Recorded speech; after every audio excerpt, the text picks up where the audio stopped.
यह कहानी दो मित्रों स्कार और टायसन की है जो 2 मिलियन साल पहले दक्षिणी अफ्रीका के घने जंगलों और विशाल सवाना में रहते थे।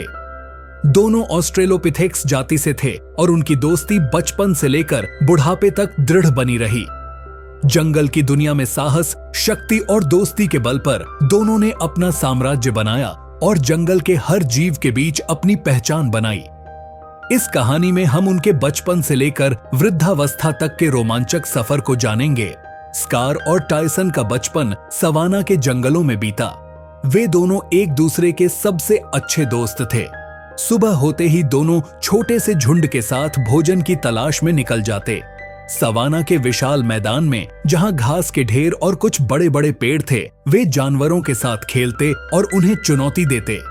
उनकी ताकत और सफलता ने उन्हें सभी से अलग बना दिया था। जब भी कोई शिकारी जानवर जंगल में घुसता तो वे मिलकर उसे भगा देते थे। एक दिन सवाना में एक बाघ ने हमला कर दिया। वह बहुत शक्तिशाली था और उसने कई छोटे जानवरों को मार डाला था। स्कार और टायसन ने इस बाघ का सामना करने का निर्णय लिया। वे जानते थे कि इस बाघ से मुकाबला करना आसान नहीं होगा, लेकिन उनका साहस और दोस्ती उन्हें कुछ भी करने की ताकत देता था। उन्होंने बाघ के हर हमले का सामना किया और उसे जंगल के एक दूर दराज हिस्से में हरा दिया। उस दिन के बाद जंगल के जानवरों ने उन्हें अपना नायक मान लिया।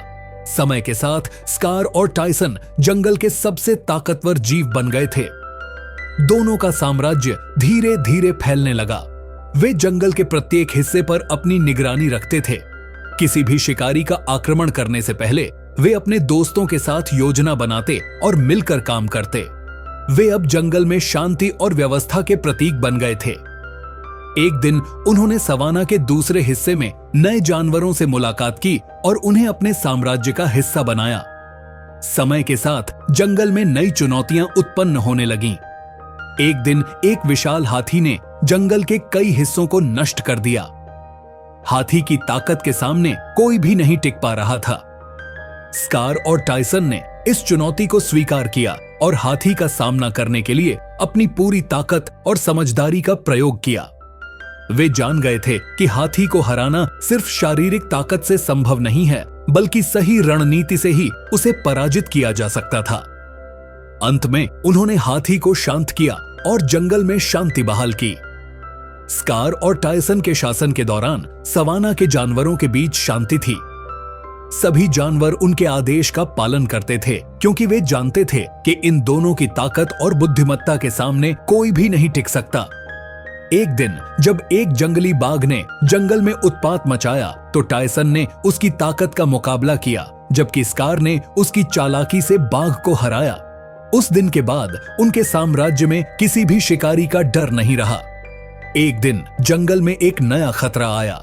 यह खतरा था एक बड़े शिकारी का जो बहुत ताकतवर था और उसकी आंखों में चमक थी।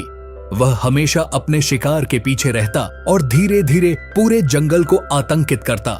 स्कार और टायसन ने मिलकर उसकी चुनौती स्वीकार की। यह नई चुनौती पहले की सारी लड़ाइयों से ज्यादा कठिन थी, क्योंकि यह शिकारी दोनों से ज्यादा ताकतवर था। लेकिन दोनों ने अपनी दोस्ती और साहस के बल पर उसे हराया। जैसे जैसे समय बीतता गया, स्कार और टायसन वृद्ध होते गए। उनकी ताकत पहले जैसी नहीं रही, लेकिन उनका अनुभव और समझदारी हर किसी से अधिक थी। उन्होंने जंगल के नए जानवरों को अपनी मार्गदर्शन में लिया और उन्हें जंगल की सुरक्षा के तरीके सिखाए। उन्होंने जंगल के जीवन में संतुलन बनाए रखा और हर चुनौती का सामना किया। अब जब स्कार और टायसन वृद्ध हो चुके थे, एक कठिन समय आया। जंगल के कुछ पुराने शिकारी जानवरों ने जंगल की सीमा पर अपना साम्राज्य फैलाने की कोशिश की। यह एक बड़ी चुनौती थी, क्योंकि स्कार और टायसन की ताकत अब पहले जैसी नहीं रही थी, लेकिन उनका अनुभव और बुद्धिमत्ता उन्हें इस युद्ध में भी सहायता दे रही थी। उन्होंने सही निर्णय लिया और उन शिकारी जानवरों से जंगल की रक्षा की। समय के साथ एक दिन ऐसा आया जब स्कार और टायसन को अपनी अंतिम लड़ाई लड़नी पड़ी। यह एक बाघ के साथ था जो जंगल में आकर उनकी सत्ता को चुनौती देने आया था। बाघ बहुत ताकतवर था, लेकिन स्कार और टायसन की एकजुटता ने उसे हराया। हालांकि यह लड़ाई उनकी जीवन की आखिरी लड़ाई साबित हुई, क्योंकि दोनों अब थक चुके थे। लेकिन उन्होंने अपने साम्राज्य को बचाया और जंगल में शांति बनाए रखी। स्कार और टायसन की मृत्यु के बाद जंगल में शांति कायम रही, लेकिन उनकी वीरता और साहसिकता की गाथाएं आज भी सुनाई जाती हैं। उनके बिना भी जंगल में उनके आदर्शों का पालन किया जाता था। जंगल के सभी जानवर उनकी विरासत को आगे बढ़ाते रहे। उनका नाम जंगल के दिल में हमेशा रहेगा, क्योंकि वे न केवल ताकतवर थे, बल्कि उनके दिल में जंगल और उसके सभी जीवों के लिए एक गहरी दया और प्रेम था।